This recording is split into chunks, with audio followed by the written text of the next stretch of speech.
মামলা দিয়েছে লাইটকে। বারুইপুরের অপরাধ পুলিশ 4টি এফআইআর করেছে। 5 তারিখের ঘটনায় মুখ্যমন্ত্রীর নির্দেশে 11 তারিখ ঘুরে যাওয়ার পরে 12 তারিখ লায়েক আলীর নাম দিয়ে কমপ্লেন করেছে।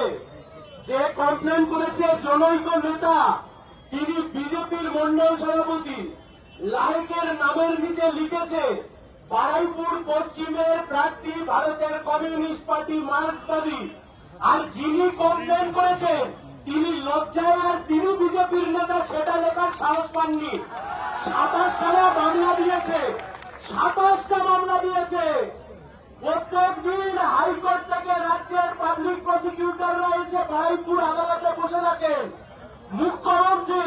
মুখ্যমন্ত্রীর পেটোয়া সাংবাদিক, আরএসএস, বজরং দল, প্রশাসন, টপমোস্ট সব র্যাঙ্কের পুলিশ অফিসাররা, পাবলিক প্রসিকিউটর সবাই মিলে দাঁড়িয়ে আছে।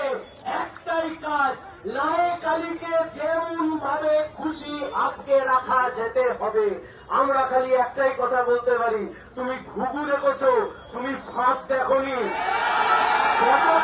মিথ্যা মামলা যদি কাটিয়ে উঠতে পারি তাহলে লায়েক আলী সহ সূর্যপুরের সাধারণ গরিব গ্রামবাসী যাদেরকে গ্রেপ্তার করেছে ওই পুলিশ প্রশাসনের সামনে থেকে ড্যাং ড্যাং করে বের করে নিয়ে আসবো।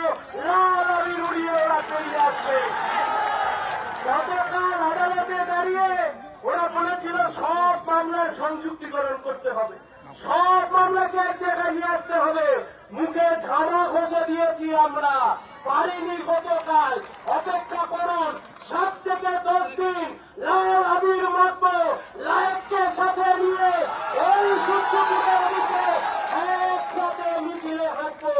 আমরা আক্রমণ করিনি,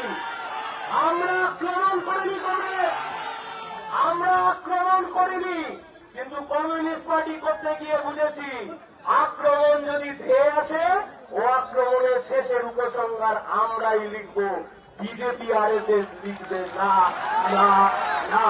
পাবলিক প্রসিকিউটর অনেক কিছু বলেছে, শুধু 10 সেকেন্ড বলে দিচ্ছি। এমন আভাব মনে হচ্ছে যেন ইরান আর আমেরিকার যুদ্ধ, সব কিছুর জন্য লায়েক আলী দায়ী। বললাম ওটাও ঢুকিয়ে দিন, শান্তি শৃঙ্খলা বজায় রাখুন, লড়াইতে থাকুন। এই লড়াইতে লায়েক আলী মুক্তি পাবে, আদালত থেকে রাস্তার লড়াইতেও আমরা থাকবো।